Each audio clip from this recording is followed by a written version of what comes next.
Hello everyone, welcome to Study IQ. और आज हम डिस्कस करने जा रहे हैं हमारा सेट सेकंड जो हमारा हीट एंड थर्मोडायनेमिक्स का है। और इसके अंदर जो है हम 26 से जो है 50 क्वेश्चन डिस्कस करने वाले हैं। तो देखते हैं आज हमारे क्वेश्चंस क्या रहेंगे। बाकी आपको पता है आप मुझे सोशल मीडिया के साथ जुड़ सकते हैं, फेसबुक और इंस्टाग्राम के ऊपर। This is my Gmail ID link, यहाँ पे अपना कोई भी डाउट सेंड कर सकते हो। यूट्यूब पे जितनी भी क्लासेस होती हैं, Telegram group doctor Vipin Goyal से आपको शेयर कर दिए जाते हैं, ज्वाइन कर लेना। और ट्विटर के ऊपर भी आप मुझे फॉलो कर सकते हैं। एंड जीएस कोर्स जो है मेरा, ये सारा का सारा जो है थ्योरी बेस्ड क्लासेस हैं, इसको भी आप परचेज कर सकते हैं स्टडी आईक्यू ऐप के साथ। तो देखिए जी, आज हमारा पहला क्वेश्चन क्या कहता है।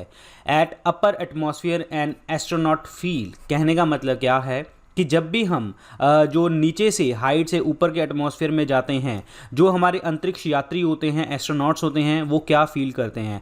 आपको पता होगा कि जब भी हम प्लेन एरिया की बात करें और ऊपर जाएं तो हमारा जो टेम्परेचर जो होता है वो कम होने लग जाता है जब हम ऊपर की तरफ जाते हैं। तो ऑब्वियसली बात है, जब एस्ट्रोनॉट भी ऊपर होगा तो उसको भी टेम्परेचर क्या होगा, कम फील होगा। तो इसका मतलब वो क्या करेगा, एक्सट्रीमली कूल फील करेगा। तो आंसर क्या बनेगा, सी ऑप्शन बनेगा। That is C option is the correct one.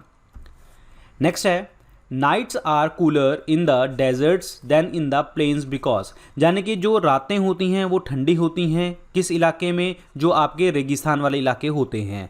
और लेकिन जो होते हैं प्लेन वाले एरियाज़ होते हैं, समतल एरियाज़ होते हैं, यहाँ पे इतनी ठंड नहीं पड़ती जितनी रेगिस्तान वाले एरिया में ठंड पड़ जाती है। इसका रीज़न क्या है मैं आपको बता देता हूँ। 2-3 फैक्टर हैं यहाँ पे। जो आपकी सैंड है, मिट्टी है, ये क्या करती है, इसके पास इतनी कैपेसिटी होती है कि ये जल्दी गर्म भी हो जाती है और जल्दी ठंडी भी हो जाती है। और जिसके कारण जो होती है सैंड जो होती है रात को एट द नाइट जो है आपकी हीट जो है वो लॉस जल्दी करने लग जाता है as compared to the other area. कहने का मतलब ये है कि सैंड के पास जब प्रॉपर्टी है हीट की भी और जो है कूलिंग इफेक्ट भी उसके अंदर आता है, हीट भी और कूलिंग इफेक्ट भी बहुत जल्दी आता है। लेकिन रात के टाइम पे क्या होता है कि जो आपकी सैंड होती है ना, ये जो हीट होती है वो जल्दी से जल्दी लूज कर देती है, जल्दी से जल्दी लूज कर देती है, जिसके कारण सैंड ठंडी हो जाती है। अगर ये एग्जांपल ना आया, मतलब ऑप्शन में नहीं आया, तो आपको क्या आ सकता है, specific heat of the sand. जो स्पेसिफिक हीट होती है,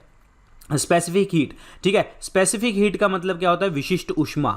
ये क्या होता है कि जब स्पेसिफिक हीट जो होती है सैंड की, ये कम होती है। इसका मतलब क्या होता है कि अगर देखा जाए कि स्पेसिफिक हीट सैंड का लो होने का मतलब ये है कि वो जल्दी से हीट को एब्जॉर्ब करती है, जल्दी से हीट को जो है छोड़ देती है। अब अगर मैं कहूँ सैंड और वाटर की अगर एग्जांपल लगाएं, ठीक है, मैंने आपको 3-4 फिनोमिना बता दिए, 3-4 क्वेश्चन बता दिए इसमें। सैंड और वाटर की बात लगाएं, सैंड की जो स्पेसिफिक हीट है वो क्या है, लो। इसका मतलब क्या है कि ये जो सैंड है वो हीट भी जल्दी करेगी और जो है कूलिंग इफेक्ट भी इसके अंदर जल्दी आएगा। लेकिन वाटर के अंदर अगर हम बात करें तो ये वाटर की जो स्पेसिफिक हीट है वो क्या है, हाई है, यानी कि विशिष्ट ऊष्मा उसकी क्या है, ज़्यादा है। अब पानी में क्या होगा, पानी में जो होगा टेम्परेचर जो है ये गर्म जो होगा, यानी कि हीट तो होगा, ये काफ़ी टाइम लेगा, यानी टाइम टेकिंग प्रोसेस है। ये क्या है, टाइम टेकिंग प्रोसेस है। अगर जब ये टाइम टेकिंग प्रोसेस है तो अगर हीट टाइम ले रहा है होने में, तो कूलिंग इफेक्ट भी जो है इसका बहुत ज़्यादा लेट आएगा। क्यों लेट आएगा, क्योंकि स्पेसिफिक हीट वाटर की क्या है, ज़्यादा है। तभी आप देखेंगे कि जब आप गीज़र वगैरह में पानी गर्म करके अपनी बाल्टी में डाल लेते हैं, 15 मिनट 20 मिनट भी आप पानी गर्म करके रखते हैं, मतलब बाल्टी में डाल लेते हैं, तब भी आपको जो है पानी गर्म लगता है। रीज़न, क्योंकि उसकी स्पेसिफिक हीट हाई है। तो यहाँ पे क्वेश्चन था night are cooler in the desert, यानी कि रेगिस्तान में जो है जो आपकी रातें होती हैं वो ठंडी होती हैं। इसका क्या रीजन देंगे कि सैंड की जो स्पेसिफिक हीट है वो लो है, या फिर आप ऐसे कहेंगे कि सैंड के पास इतनी कैपेसिटी है कि वो हीट को भी लूज कर लेता है और जो है जल्दी से जल्दी क्विक भी मतलब उसको अंदर भी जो है अपनी हीट ले लेता है। तो आंसर क्या बनेगा, the sand radiates heat more quickly than the earth. तो आंसर क्या बनेगा, ए ऑप्शन, यानी कि रेत जो होती है पृथ्वी की तुलना में अधिक तेजी से गर्मी फैलाती है। Answer is A option. Next है, the temperature of a body is the indicator of, किस चीज का इंडिकेटर होता है। देखिए एक चीज मैं आपको बताता हूं, क्या होता है कि लाइक फॉर एग्जांपल एक जो कोई भी ले लो, ग्लास ले लो, पानी ले लो, कोई भी चीज़ ले लो, इसके अंदर हमने पानी रखा हुआ है, इसके अंदर हमने पानी रखा हुआ है और नीचे से मैंने क्या किया, नीचे से मैंने इसको गर्म कर दिया। यहाँ पे क्या मैंने कर दी, हीट, यानी कि आग लगा दी और हीट करने लग गया।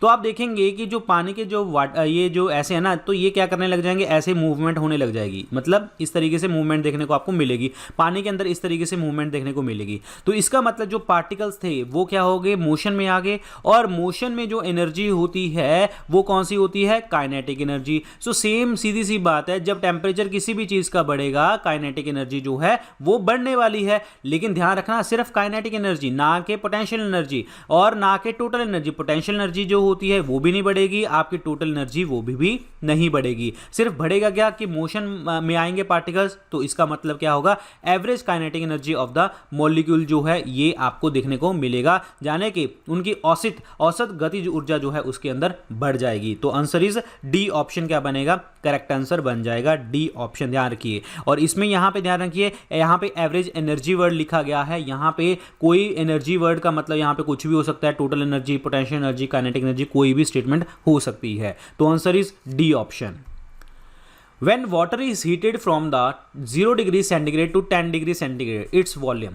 ओके, सो अब एक चीज़ देखिए, मैंने आपको एक चीज़ बताई थी कि जब भी हम पानी को गर्म करते हैं, 0 डिग्री से 4 डिग्री सेंटीग्रेड के बीच में, तो क्या होता है कि जो डेंसिटी होती है वो धीरे धीरे बढ़ती है, और 4 डिग्री के ऊपर जो है डेंसिटी क्या हो जाती है, मैक्सिमम हो जाती है। जब डेंसिटी मैक्सिमम हो गई 4 डिग्री के ऊपर, तो इसका मतलब क्या हो गया, यहाँ पे वॉल्यूम क्या हो गया, कम हो गया, यानी कि आयतन क्या हो गया, लेस हो गया। वाई, क्योंकि डेंसिटी किसके बराबर होती है, मास अपॉन वॉल्यूम में। जब डेंसिटी मैक्सिमम होगी तो वॉल्यूम भी क्या होगा, कम हो देखने को आपको मिलेगा। लेकिन जैसे हम टेम्परेचर 4 डिग्री से बढ़ाते हैं, यानी कि 4 से 5, 6, 7, 8, तो डेंसिटी क्या होने लग जाती है, कम होने लग जाती है। जब डेंसिटी कम हो जाएगी तो वॉल्यूम क्या हो जाएगा, बढ़ जाएगा। तो इसका मतलब 4 डिग्री सेंटीग्रेड, तो 4 डिग्री सेंटीग्रेड के ऊपर तो वॉल्यूम जो है आपका कम देखने को मिलेगा, लेकिन 4 डिग्री से 10 डिग्री में वॉल्यूम जो है इंक्रीज देखने को आपको मिलेगा। ये चीज़ ध्यान रखिए। तो आंसर क्या बनेगा कि पहले डिक्रीज करेगा और बाद में जो है इस चीज़ को इंक्रीज करेगा। तो आंसर इज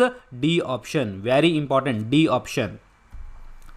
नेक्स्ट है, alcohol is more volatile than the water because dash is lower than the water. कहने का मतलब क्या है कि जो शराब है, एल्कोहल है, वो पानी की तुलना में जो है जल्दी से जल्दी वेपर बनाती है, जो है असित्र है, दैट इज कॉल्ड, कि जो है उड़ जाती है। क्यों, रीज़न क्या है इसका। अब आप एक चीज़ देखिए कि जो एल्कोहल है, एल्कोहल जो होती है, इसका जो बॉइलिंग पॉइंट है वो अराउंड 80 डिग्री सेंटीग्रेड के ऊपर है, और वाटर का जो बॉइलिंग पॉइंट होता है वो 100 डिग्री सेंटीग्रेड के बराबर होता है। इसका मतलब क्या हो गया कि भाई जब किसी भी चीज़ को गर्म करेंगे तो इन दोनों में से जल्दी गर्म कौन सी होगी, 80 डिग्री वाली। अब क्या होता है कि जो वेपर प्रेशर होता है, वेपर प्रेशर जो होता है, वाष्प बदलने का जो दाब होता है, वो आपका एल्कोहल का ज़्यादा होता है, किससे, वाटर से, जिसके कारण जो है एल्कोहल जल्दी से जल्दी वाष्प बदल जाते हैं। 2 रीज़न मैंने आपको बता दिए। अब एक चीज़ मैं आपको और बताना चाहूँगा कि इस वेपर प्रेशर का मतलब क्या होता है, कि ये वेपर प्रेशर का मतलब ये होता है कि मतलब डैट मीन्स लिक्विड जो होता है वो कब वेपर बनाता है, यानी कि जो पानी होता है वो कब वाष्प में बदलता है, जब आपका वेपर प्रेशर किसके बराबर हो जाए, एटमॉस्फेरिक प्रेशर के बराबर हो जाए, यानी कि जो वाष्प बदलने वाला दाब है वो आपके जो एटमॉस्फेरिक प्रेशर यानी कि वायुमंडल दाब के बराबर हो जाए। तो यही रीज़न है कि जो अल्कोहल है वो वोलेटाइल हो जाती है। इसका रीज़न कि वेपर प्रेशर जो अल्कोहल का वो बढ़ जाता है पानी से, और दूसरा जो अल्कोहल है वो जल्दी गर्म कर जाती है पानी से। तो आंसर इस क्वेश्चन का क्या बनेगा, दैट मीन्स ए ऑप्शन क्या बनेगा, राइट आंसर बनेगा। Boiling point, A option is the right answer. इसका क्वथनांक, ठीक है, ध्यान रखिए 2 आंसर मैंने बताए हैं, तो दोनों में कोई भी ऑप्शन आ सकता है। क्वेश्चन है, a gap is left between the 2 rails of the railway track to accommodate dash of the metal. देखिए जी क्या होता है, रेलवे ट्रैक क्या होता है, ऐसे लॉन्गिट्यूडनल होता है, ठीक है, लॉन्गिट्यूडनल होता है। तो इसके अंदर जो होते हैं दूसरी गैप रखे जाते हैं। रीज़न क्या होता है, रीज़न क्या होता है कि जब भी आप, ये मेटल के बने होंगे, ऑब्वियसली बात है। अब मेटल जो है जब हम इसको हीट देते हैं, समर के अंदर लगा लो, ठीक है, तो ये मेटल जब गर्म होती है तो ये क्या करेगी, एक्सपैंड होने को देखने को आपको मिलेगी। जब एक्सपेंशन होगी तो ऐसा ना हो कि इसमें जो है गैप ही ना हो, तो आके टूट जाएगी।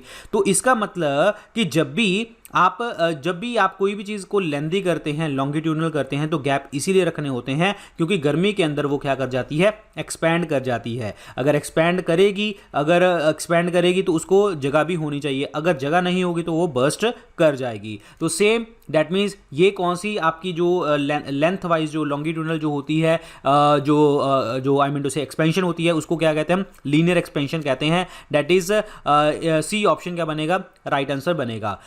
एरियल एक्सपेंशन की अगर मैं बात करूं, क्षेत्र विस्तार की अगर मैं बात करूं, तो ये होता है जैसे सीमेंट वगैरह होता है, सीमेंट वगैरह में, ठीक है, वॉल्यूम की वाटर के अंदर देखने को आपको मिलती है। और दैट्स इट, तो आंसर इस क्वेश्चन का क्या बनेगा, C option, linear expansion. Super cooling stands for cooling of a liquid. जो सुपर कूलिंग वर्ड का मतलब होता है, इस वर्ड का मतलब क्या होता है, इसका मतलब होता है अंडर कूलिंग। मतलब ऐसे टेम्परेचर, ऐसी चीज़ की आपने अंडर कूलिंग कर रखी है कि जिसमें आपका जो टेम्परेचर है लिक्विड का और गैस का, टेम्परेचर जो है लिक्विड का और गैस का वो कम हो चुका है, फ्रीजिंग पॉइंट के भी नीचे जा चुका है, विदाउट इट बिकमिंग सॉलिड। ध्यान से समझिए, सुपर कूलिंग वर्ड का मतलब क्या होता है कि लिक्विड और गैस का जो टेम्परेचर है वो फ्रीजिंग पॉइंट से भी नीचे हो चुका है, बट वो सॉलिड नहीं बन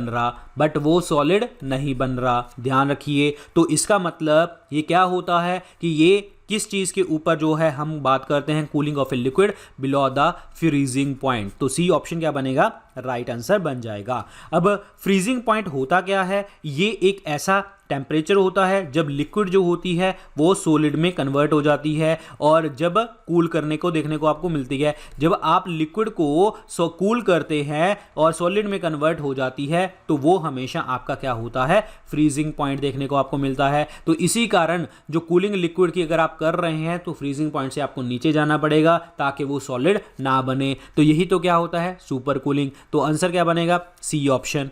तो नेक्स्ट चलते हैं, प्रेशर कुकर कुक्स फास्टर बिकॉज। जो प्रेशर कुकर होता है वो खाना जल्दी क्यों बना लेता है, क्योंकि प्रेशर कुकर है, बंद है, तो पानी से क्या बनेगी, उसके अंदर स्टीम बनेगी। अब स्टीम के अंदर जो होता है, स्टीम क्या करती है, जब भी अगर मैं कहूँगी ये प्रेशर कुकर है, इसमें स्टीम है, तो इसका जो एटमॉस्फेरिक प्रेशर है यहाँ का, अंदर वाले की बात कर रहा हूँ मैं, इसकी बात कर रहा हूँ, तो इसका जो एटमॉस्फेरिक प्रेशर है वो क्या हो जाएगा, बढ़ जाएगा। जब कुकर के अंदर प्रेशर बढ़ जाएगा तो पानी जो है, बॉइलिंग पॉइंट जो है, जो आपका 100 डिग्री सेंटीग्रेड था वो जल्दी गर्म हो जाएगा, डेट मीन्स 80 डिग्री सेंटीग्रेड के ऊपर गर्म हो जाएगा।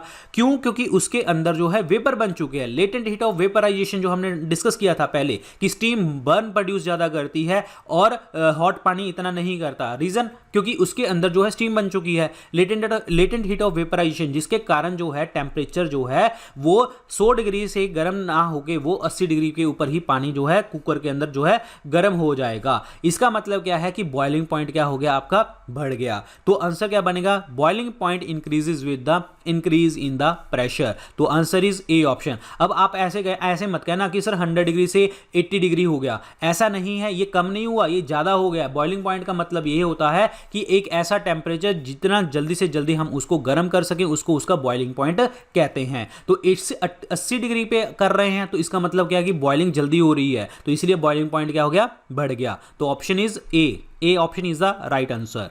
नेक्स्ट क्वेश्चन देखिए जी क्या कहता है, क्वेश्चन देखिए क्या कहेगा, in which form is the supplied heat energy stored during change in temperature of the substance. मैंने अभी आपको एक चीज बताई थी कि जब भी आप किसी भी चीज को आप गर्म करते हैं तो उसके अंदर जो मूवमेंट्स होने लग जाती है पार्टिकल्स की, तो मूवमेंट जो होती है वो मोशन होता है, वो क्या होता है आपका काइनेटिक एनर्जी, दैट इज गतिज ऊर्जा। तो आंसर इस क्वेश्चन का क्या बनेगा, बी ऑप्शन। देखिए एक चीज मैं आपको बताता हूं, क्वेश्चन की लैंग्वेज फ्रेम करने का तरीका अलग अलग हो सकता है, और वही हम डिस्कस कर रहे हैं कि जितने भी एग्जाम में क्वेश्चन आए हुए हैं मैंने इसमें डाल दिए कि हाँ आपको कोई दिक्कत ना हो, आपको बार बार वो क्वेश्चन दिखेगा तो आपके दिमाग में बैठ जाएगा। तो answer is B option. Next question है, the temperature at which reading of the both Fahrenheit scale and Celsius scales are same. ये क्वेश्चन आप याद कर सकते हैं, -40 डिग्री, बट अदरवाइज मैं आपको बता देता हूं, एक फॉर्मूला याद रखो, C/100 is equal to F - 32 upon 180 is equal to K minus 273 upon 100। ठीक है, तो यहां पे ये C सेल्सियस है, F is the Fahrenheit, K is the Kelvin. तो अब जब दो चीजें आपको गिवन होंगी, या तो सेल्सियस और फारेनहाइट गिवन होगा, या सेल्सियस और केल्विन गिवन होगा, या फारेनहाइट या केल्विन गिवन होगा, तो यहां पे सेल्सियस और फारेनहाइट की जो है बात आती है। ठीक है, तो हम इस फॉर्मूले को दोनों को बराबर कर देंगे। तो इसका मतलब मैंने आपको बताया -40 पे होता है, याद करना है। अब अगर मैं सेल्सियस की वैल्यू -40 भर देता हूं, -40/100 is equal to F minus 32 upon 180। ठीक है, तो अब यहां पे देखिए 0 से 0 कट गया, 0 से 0 कट गया, तो ये कितना बन गया 18 चौक 72, -72 is equal to F minus 32। ये माइनस का पॉजिटिव में जाएगा, -72 plus 32 is equal to F। तो ये F कितनी आ गई -40। तो इसका मतलब जब सेल्सियस -40 भरा था तो फारेनहाइट भी कितना आया -40। तो आंसर इज बी ऑप्शन। ऐसे आपको आंसर निकालने हैं। outside of a cooking utensils are generally left black from the below because। अब आप देखेंगे जितने भी कुकिंग वाले बर्तन होते हैं उसको नीचे से कई बार आप देखेंगे वो नीचे से काला करवा दिया जाता है, नीचे से काला हो जाता है, काला करवा भी दिया जाता है। वो रीज़न क्या है? आपको पता होगा कि जो आपका जो कोई भी चीज़ है ब्लैक कलर की होगी, तो ब्लैक कलर की जो चीज़ होती है वो गुड कंडक्टर ऑफ हीट होती है, यानी कि हीट को जल्दी ट्रैप कर लेती है। सो जब ट्रैप कर लेगी तो इसका मतलब क्या कि एक जगह से दूसरी जगह तक हीट जो है जल्दी जा सकती है। सो इसीलिए black surface is a good conductor of heat. That's why जो कुकिंग यूटेंसिल्स होते हैं उनका बाहरी वाला स्तर जो बाहर वाली चीज़ होती है वो काले रंग की छोड़ दी जाती है। तो answer is B option, black surface is a good conductor of heat. A real gas can act as a ideal gas at. देखिए जी, रियल गैस का मतलब जो हमारे एटमॉस्फेयर में देखने को मिलती है, और आइडियल गैस प्रैक्टिकली इम्पॉसिबल है, प्रैक्टिकली इम्पॉसिबल है। अब आपको मैं कुछ आपको फैक्ट बताना चाहूंगा।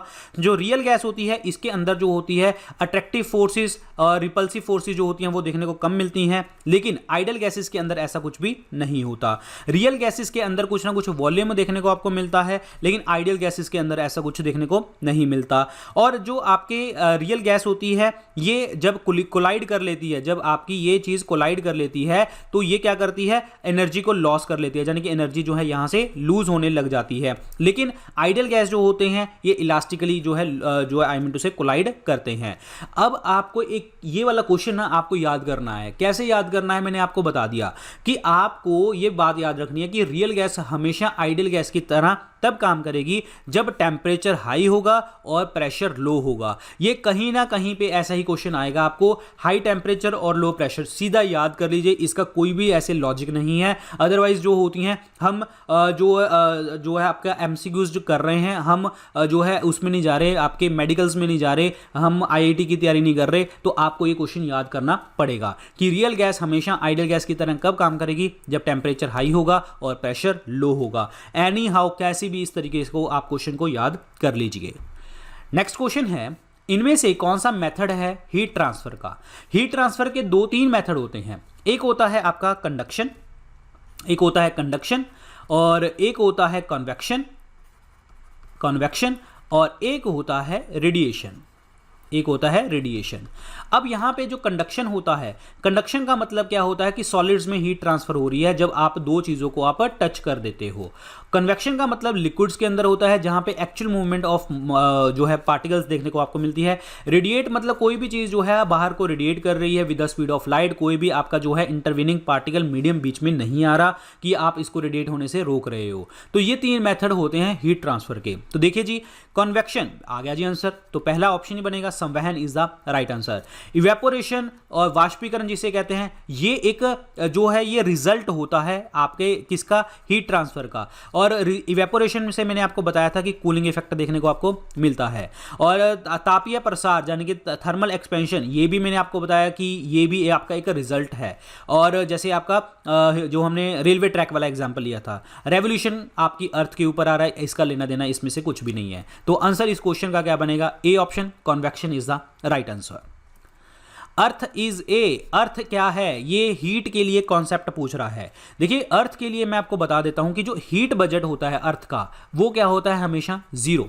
हीट बजट का मतलब क्या होता है? जीरो। अब बजट वर्ड का मतलब क्या होता है? कितना पैसा आया, कितना पैसा चला गया। तो यहां पे हीट वर्ड आ गया, तो कितनी हीट आई, कितनी हीट चली गई। तो इसका मतलब क्या है कि जितनी हीट आएगी उतनी ही हीट जो है आपकी वापस चली जाएगी। तो ये आपका होता है अर्थ का हीट बजट। अगर ये जीरो ना हो, अगर ये बैलेंस जो है आपका डिस्टर्ब हो जाए, तो अर्थ जो है या तो ज्यादा गर्म हो जाएगी या फिर ज्यादा कूल हो जाएगी। लेकिन अदरवाइज हम ऐसा भी कुछ नहीं करते। हम हमेशा, हमारी जो अर्थ होती है वो मीडियम रहती है, ना ही ज्यादा गर्म होती है ना ही ज्यादा ठंडी होती है। ठीक है, मतलब बाकी फैक्टर्स ज्यादा बहुत सारे अलग हैं, लेकिन हम हीट बजट के ऊपर बात कर रहे हैं। तो इसका मतलब अर्थ जो है वो हीट जल्दी भी ले लेती है और जल्दी छोड़ भी देती है। तो इसका मतलब good absorber and good radiator of the heat, अच्छा अवशोषक और गर्मी का अच्छा रेडिएटर, यानी कि हीट को छोड़ने वाला भी सब्सटेंस है हमारा earth. That is very very important. Clear? Answer is C option.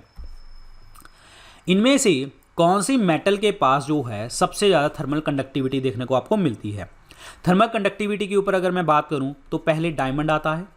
Clear? उसके बाद आपका आता है सिल्वर, सिल्वर Ag, उसके बाद आता है कॉपर Cu। क्लियर? और उसके बाद आता है गोल्ड, उसके बाद आता है एल्यूमिनियम, टंगस्टन वगैरह सारी चीज़ें देखने को आपको मिलती हैं। एल्यूमिनियम, टंगस्टन वगैरह देखने को मिलता है। अब यहां पे एक चीज देखिए, मेटल पूछा गया है तो सिल्वर से स्टार्ट करेंगे। तो silver is a good conductor of heat and electricity. उसके बाद है कॉपर। बट बात यह है कि सिल्वर को हम यूज नहीं करते क्योंकि ये महंगा बहुत होता है, इसलिए हम कॉपर को यूज कर लेते हैं। बट यहाँ पे मैक्सिमम हीट कंडक्टिविटी का मतलब क्या है कि जिसके अंदर जो है इलेक्ट्रिसिटी बहुत ज़्यादा जाएगी और हीट बहुत ज़्यादा जो है आपकी इलेक्ट्रिसिटी भी जाएगी और हीट भी जाएगी। तो इसका मतलब सबसे ज़्यादा जो हीट किस में जाएगी? That is in the silver. So D option क्या बनेगा? चांदी क्या बनेगा? राइट आंसर बनेगा। लेकिन हम कॉपर को यूज़ करते हैं, ये मैंने आपको बताया है। और एल्यूमिनियम जो होती है कि अर्थ के अंदर सबसे ज़्यादा मिलने वाली मेटल है, धातु है, ये भी आपको याद रखना है। आयरन, आयरन की बहुत सारी ओर्स हैं, जैसे हेमेटाइट है, लेमेनाइट है, आयरन पायराइट है, साइडराइट है, और जो है आपका मैग्नेटाइट है। बहुत सारी एग्जांपल है आयरन की। सो आंसर इस क्वेश्चन का क्या बनेगा? डी ऑप्शन, दैट इज चांदी। Ice is packed in the saw dust because, देखिए इसका मतलब क्या है? आपने देखा होगा जैसे बर्फ होती है, ठीक है, आपने शादियों वगैरह में देखा होगा, या कभी भी आपने बर्फ मार्केट से खरीदी होगी तब भी देखा होगा। ठीक है, आप देखेंगे कि जो बर्फ़ होती है ना, उसको आप एक ना किसी चीज़ से आप ढक देते हो, यानी कि जो आपके बोरे होते हैं ना बड़े बड़े, जिसमें आपके गेहूं अनाज वगैरह आता है, बोरे वगैरह, ठीक है, वो आप इसके ऊपर रख देते हो। इसका मतलब क्या है कि जब बोरा इसके ऊपर रख दिया, ठीक है, तो ना जब इसके अंदर जो सन की हीट जाएगी या कुछ भी जाएगा, तो ये जो है हीट आगे नहीं जाने देगा। क्यों? क्योंकि ये जो है बैड कंडक्टर ऑफ हीट बन जाता है। तो सेम सॉ डस्ट जो होता है, बुरादा, अगर आप बुरादा इसके ऊपर रख दोगे ना, इसके आइस के ऊपर बुरादा रख दोगे, तो बुरादा भी क्या करेगा? अंदर हीट नहीं जाने देगा, यानी कि वो बैड कंडक्टर ऑफ हीट बन जाएगा। सो इसके कारण जो है, जब बैड कंडक्टर होगा तो हीट अंदर जाएगी नहीं, तो इसका मतलब आइस पिघलेगी नहीं। तो इसीलिए जो होता है, आइस को सॉ डस्ट के अंदर आप रख देते हैं, बिकॉज जो आइस है, सॉ डस्ट है, ये बैड कंडक्टर ऑफ हीट बन जाता है। तो आंसर इस क्वेश्चन का क्या बनेगा? D option, saw dust is a poor conductor of heat. D option.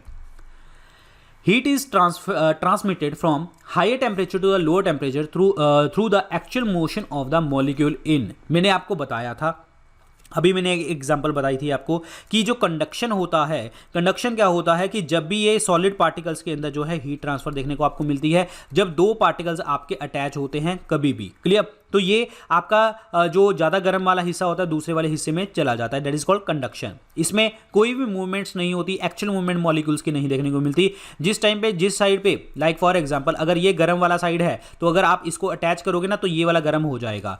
तो कन्वेक्शन का मतलब क्या होता है कि यहाँ पे लिक्विड्स के अंदर होता है, ये एक्चुअल मूवमेंट ऑफ पार्टिकल्स आपको देखने को मिलती है। तो आंसर इस क्वेश्चन का बी ऑप्शन, मैंने आपको पहले भी बताया था। अब नेक्स्ट है रेडिएशन। रेडिएशन में क्या होता है कि आपको कोई भी मीडियम की जरूरत नहीं है कि हाँ कहाँ से हीट आपकी ट्रांसफर हो रही है, और ये हीट ट्रांसफर कैसे होती है? इलेक्ट्रोमैग्नेटिक वेव से। इलेक्ट्रोमैग्नेटिक वेव से, ध्यान रखना, इलेक्ट्रोमैग्नेटिक वेव से जो है आपकी हीट ट्रांसफर होती है और ये होते हैं रेडिएट करती है। तो आंसर इस क्वेश्चन का क्या बनेगा? B option, only convection is the right answer. B option.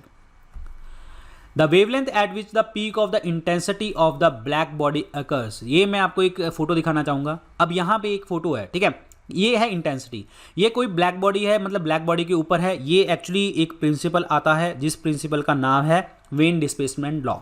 When displacement law है ये, वेन डिस्प्लेसमेंट लॉ। ये आपके एग्ज़ाम के लिए इतना इंपॉर्टेंट नहीं होता लॉ वगैरह, क्योंकि ये आईआईटी के स्टूडेंट्स पढ़ते हैं। ये आप इसको स्टार टेम्परेचर थ्योरी भी कह देते हैं, स्टार टेम्परेचर थ्योरी भी आप कह देते हैं। इसका मतलब क्या है, इस लॉ का मतलब क्या है, जो लॉ उसने प्रैक्टिकल में डाल दिया इसमें क्वेश्चन में।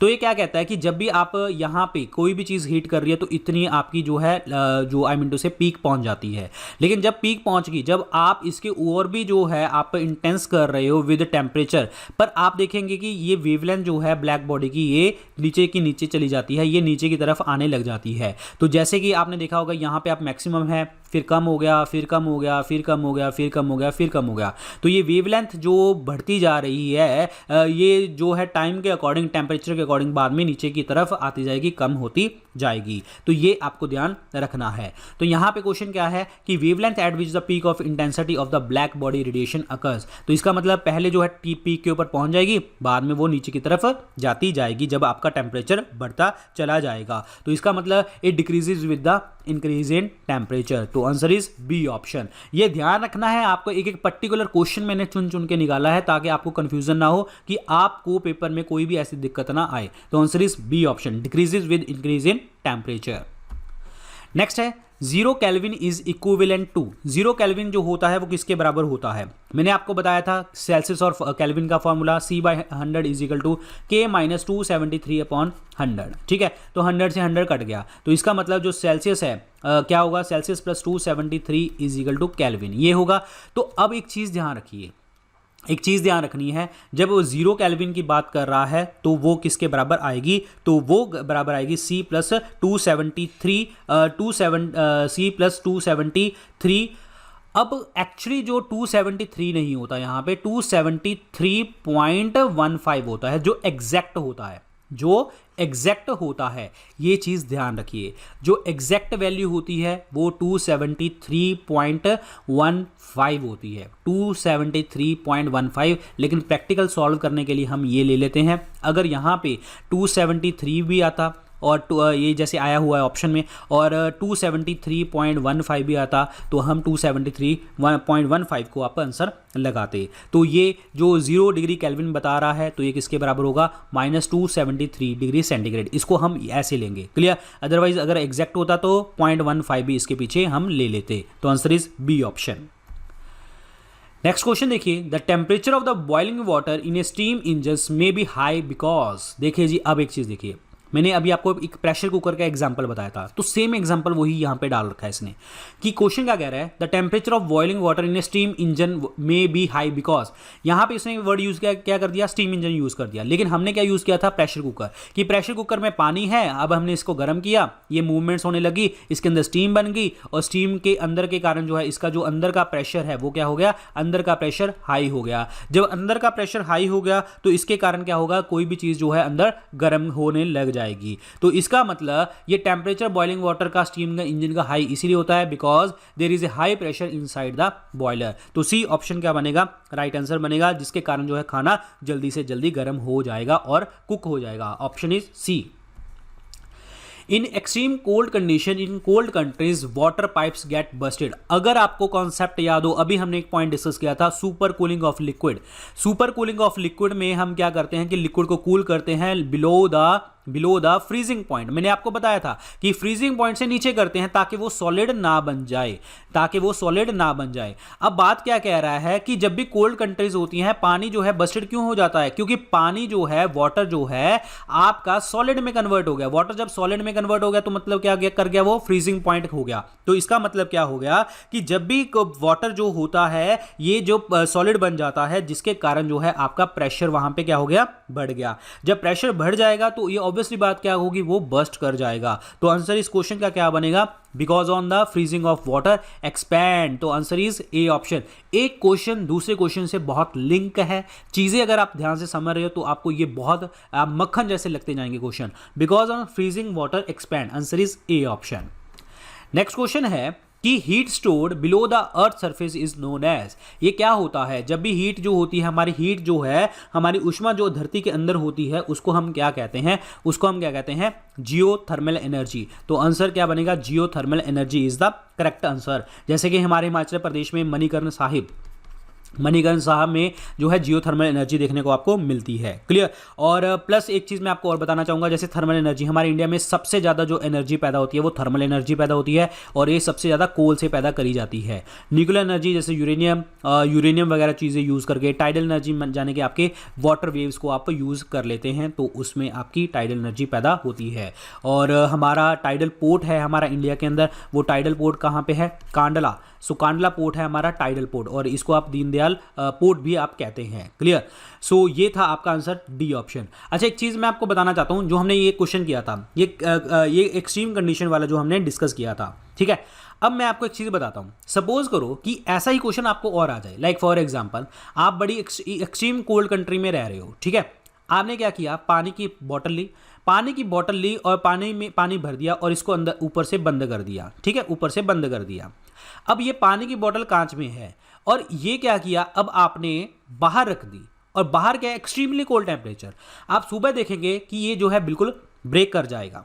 क्या हो जाएगा, बिल्कुल ब्रेक कर जाएगा। रीज़न, क्योंकि ये जो है कोल्ड कंट्रीज़ के अंदर ये पानी जो है वो एक्सपैंड करेगा, टूट जाएगा। इसी कारण जो है जब भी हम ये क्या कहते हैं अपना फ्रिज में, जो रेफ्रिजरेटर में, ठीक है, तो रेफ्रिजरेटर में भी हम पानी की बोतल को कांच की बोतल में नहीं रखते और उसको बंद करके नहीं रखेंगे। अगर आप रख भी रहे हो कांच का कोई भी सामान, तो उसको बंद करके नहीं रखते। रीज़न, क्योंकि वो बर्स्ट कर सकता है अगर वो एक्सट्रीम कूलिंग पे चला गया। तो ये चीज़ ध्यान रखिए। चलो जी आगे। स्पेसिफिक ग्रेविटी, जो विशिष्ट गुरुत्व होता है, ये किसके अनुपात की बात होती है। जो अब एक चीज़ है कि स्पेसिफिक ग्रेविटी का मतलब क्या होता है कि कोई सब्सटेंस है, सपोज फॉर एग्जांपल ए, इसकी जो डेंसिटी है अभी अब इस टाइम पे जो डेंसिटी है वो 10, सपोज करो कि 10 है। अब ए की जो डेंसिटी होती है मैक्सिमम, फॉर एग्जांपल वो 6 होती है। तो क्या करेंगे कि जब डेंसिटी 10 है और 6 है, इसको आप कंपेयर कर दोगे, यानी कि 10 डिवाइडेड बाय 6। कहने का मतलब रेशो जो डेंसिटी की लेंगे, हम density of a substance to the reference point लेते हैं। तो अब यहाँ पे वाटर की बात आई है सभी जगह के ऊपर, तो हम क्या करेंगे कि भाई जो डेंसिटी है, डेंसिटी जो वाटर की है वो स्पेसिफिक जो कोई भी आपकी वाटर की डेंसिटी होगी, डिवाइड कर देंगे आप 4 डिग्री सेंटीग्रेड के ऊपर। क्यों? क्योंकि वाटर की डेंसिटी जो मैक्सिमम होती है वो 4 डिग्री सेंटीग्रेड के ऊपर देखने को मिलती है। तो इसका मतलब ये क्या कहेंगे हम कि density of a substance to the density of water at 4 degree centigrade. तो आप वाटर की कंपैरिजन ले रहे हो तो 4 डिग्री सेंटीग्रेड के ऊपर आप रेफरेंस पॉइंट पे लेंगे, क्योंकि डेंसिटी वाटर की मैक्सिमम 4 डिग्री सेंटीग्रेड के ऊपर होती है। Answer is D option. Next question देखिए, जो कूलिंग सिस्टम चलता है हमारा कार्स में, मोटर कार्स में, रेडिएटर्स में, ये किसकी एग्जांपल देखने को आपको मिलती है। अब रेडिएटर्स के अंदर क्या होता है कि जो आपका हीट जो कूलिंग इफेक्ट आता है वो लिक्विड के कारण आता है, और मैंने आपको बताया था कि लिक्विड के अंदर जो चीज़ भी देखने को मिलेगी वो आपको देखने को मिलेगा कॉन्वेक्शन, यानी कि संवहन देखने को आपको मिलता है कि ये सारी की सारी हीट जो है वो कैप्चर कर लेता है, जिसके कारण हीट जो है ब्लो आउट हो जाती है फैन के थ्रू, और पूरी की पूरी जो है कोल्ड एयर के साथ जो है आपकी रिप्लेस हो जाती है। तो this is the example of convection. Very very important question. यहाँ पे ध्यान रखने की जरूरत है कि यहाँ पे रेडिएटर लगा के रेडिएशन मत लगा देना। कि कूलिंग सिस्टम क्यों होता है, क्योंकि उसके रेडिएटर के अंदर हम लिक्विड यूज करते हैं, तभी जो है आपकी हीट ट्रांसफर देखने को मिलती है। तो आंसर इस क्वेश्चन का बी ऑप्शन बनेगा। बाकी मैं आपको एग्जांपल बता देता हूं, जैसे कंडक्शन के एग्जांपल मैंने आपको बता देता हूं। फॉर एग्जांपल जब भी आप कार ऑन करते हो तो आपका जो इंजन होता है वो गर्म हो जाता है। रीजन क्या होता है कि उसके अंदर जो हीट है वो इंजन को ट्रांसफर हो जाती है, कंडक्शन के थ्रू हो जाती है, यानी कि चालन के थ्रू देखने को आपको मिलती है। और दूसरा है कि अगर आप अपनी बैक मसल के ऊपर आप हीटिंग पैड रख लो कि आपकी जो पीठ होती है वो दर्द करने लग जाती है, तो आप बैक मसल के ऊपर आप हीट प्रोवाइड करते हो हीटिंग पैड से, तो वो भी कंडक्शन का एक एग्जांपल है, चालन का एग्जांपल है। अगर हम आइस क्यूब को अपने हाथ पे रखें तो वो मेल्ट कर जाती है। क्यों? क्योंकि हीट जो होती है हाथ से आइस क्यूब की तरफ चली जाती है, चालन हो जाता है, जिसके कारण वो पिघल जाती है। और मेटल स्पून की अगर हम बात करेंगे, मेटल स्पून जो होता है वो गर्म हो जाता है, और मेटल स्पून गर्म हो जाता है जब हम उसके ऊपर जो है बॉइलिंग वाटर डाल देते हैं। और सेम एग्जांपल जब हम हॉट स्टोव को हॉट स्टोव को आप हाथ लगाते हो तो अपनी फिंगर्स को हाथ लगाते हो तो आपकी फिंगर्स में भी कंडक्शन होने लग जाता है और स्किन आपकी गर्म होने लग जाती है। सेम एग्जांपल, जो लाइट है, जैसे बल्ब होता है आपका गर्म हो जाता है लाइट चलाने के बाद, तो अगर आप उसको हाथ लगाते हो तो वो भी क्या हो जाता है, हीट हो जाता है। तो इसका मतलब वो सारी एग्जांपल किसकी आ गई, जो है आपकी कंडक्शन की आने लग जाती हैं। तो ये एग्जांपल मैं आपको और बताना चाहूँगा कन्वेक्शन की। कन्वेक्शन मतलब संवहन, कन्वेक्शन मतलब संवहन। तो ये है विकिरण, ये किरणों की कारण, ठीक है। तो देखते हैं क्या कन्वेक्शन का मतलब क्या है कि जब भी आप हॉट का ये कप लगा लो, पानी आपने दूध या कुछ भी डाला हुआ है, पानी डाला हुआ है, चाहे टी डाली हुई है, आप देखेंगे कि यहाँ पे जो है भाप बनती जा रही है, ये स्टीमिंग बनती जाएगी। ये स्टीमिंग क्यों बन रही है, कन्वेक्शन के कारण बन रही है। क्लियर। अब आइस मेल्ट होना, ये एयर के अंदर एयर के कारण जो है होती है। अब यहाँ पे ध्यान रखिए, इसमें बोला है कि हमने नॉर्मल रखी हुई है, ठीक है, नॉर्मल आइस रखी हुई है किसी भी चीज़ के ऊपर, वो पिघल रही है, तो वो कन्वेक्शन के थ्रू पिघल रही है। अगर इसने बोल देता हीट जो है हैंड के ऊपर रखी हुई है, तो हैंड के ऊपर मैंने आपको बताया था कंडक्शन के थ्रू होती है, चालन के थ्रू होती है। बॉइलिंग वाटर की अगर हम बात करें, जो हीट पास करता है बर्नर को, वो पॉट के ऊपर जो डेट इज़, अगर हम बात करें कि ऐसे आपका पानी गर्म कर रखा है आपने, तो ये सारी की सारी जो है हीट ट्रांसफ़र होने लग जाती है सभी जगह के ऊपर। वो क्यों होती है, क्योंकि आपका पानी जो है टेम्परेचर बढ़ जाता है और ठंडा पानी नीचे चला जाता है, जिसके कारण सर्कुलर मोशन देखने को आपको मिलता है और एट द एंड जो है कन्वेक्शन का फिनोमिना देखने को आपको मिलेगा। और नेक्स्ट है रेडिएशन। रेडिएशन का मतलब क्या होता है, eat from A stove burner, यानी कि आपका अगर आप स्टोव बर्नर से आप खाते हैं तो वो भी रेडिएट होता है। Visible light from a candle, वो भी रेडिएशन होती है। एक्सरे मशीन से एक्सरे आती है, वो भी रेडिएशन होती है। तो ये सारी एग्जाम्पल थी आपकी जो हम डेली लाइफ में यूज़ करते हैं। अगला क्वेश्चन देखिए, दो बॉडीज़ हैं ए और बी, सेम मास है, सेम अमाउंट ऑफ हीट है, और दोनों को हम टेम्परेचर ए को हम टेम्परेचर बढ़ा रहे हैं, बी का टेम्परेचर घटा रहे हैं, तो हीट एडिशन, देन क्या होगा। देखिए एक एग्जांपल बताता हूँ आपको। ये एक फार्मूला याद कर लो, चेंज इन हीट जिसे आप डेल्टा क्यू कहते हैं। Change in heat is equal to delta Q is equal to mass into specific heat delta S, और that is change in temperature T, ठीक है। तो ये होता है फॉर्मूला। अब यहाँ पे क्या कह रहा है, सेम मास है दो बॉडीज़ का, तो ये तो आपका कट गया। सेम अमाउंट ऑफ हीट, तो चेंज इन हीट भी आपका कट गई। तो इसका मतलब डेल्टा सी स्पेसिफिक हीट जो है वो किसके इन्वर्सली प्रोपोर्शनल होगी, वो टेम्परेचर के इन्वर्सली प्रोपोर्शनल आ गई है। तो इसका मतलब जब स्पेसिफिक हीट बढ़ेगी तो इसका मतलब टेम्परेचर आपका घटेगा, अगर स्पेसिफिक हीट कम होगी तो इसका मतलब टेम्परेचर बढ़ेगा। तो इसका मतलब जब हम टेम्परेचर ए का बढ़ा रहे हैं तो स्पेसिफिक हीट जो है ए की आपकी कम देखने को मिलेगी और बी की जो है स्पेसिफिक हीट बढ़ जाएगी। तो इसका मतलब क्या हो गया कि जो स्पेसिफिक हीट है ए की वो लेस देन हो जाएगी बी से। तो आंसर क्या बनेगा आपका इस क्वेश्चन का, बी ऑप्शन बनेगा। और मैंने आपको बताया था कि कोई भी स्पेसिफिक हीट का मतलब ये होता है कि अगर कोई चीज़ जो है हीट जल्दी ले लेती है और हीट जल्दी छोड़ देती है, तो इसका मतलब वो क्या होता है, उसकी स्पेसिफिक हीट कम होती है। और फॉर एग्जांपल आपकी सैंड की एग्जांपल हमने डिस्कस करी थी। और अगर हम वाटर की एग्जांपल लें तो वो हाई है, रीज़न कि टेम्परेचर भी हाई होता है, जल्दी मतलब लेट आपका वो टेम्परेचर गेन करता है और बाद में भी जो है छोड़ता भी लेट है। क्लियर। तो आंसर इस क्वेश्चन का बी ऑप्शन बनेगा। तो ये थे आज के लेक्चर के अंदर क्वेश्चन। बाकी आप टेलीग्राम ग्रुप के साथ ज्वाइन कर लीजिए, जितनी भी सारी इन्फॉर्मेशन यहाँ पे शेयर करी जाती है। और ये है फेसबुक और इंस्टाग्राम का लिंक, यहाँ पे अपने डाउट सेंड कर सकते हो आप मुझे, और ट्विटर के ऊपर भी फॉलो कर सकते हो। और thank you so much guys. Next set में हम मिलते हैं। Thank you, good luck, take care.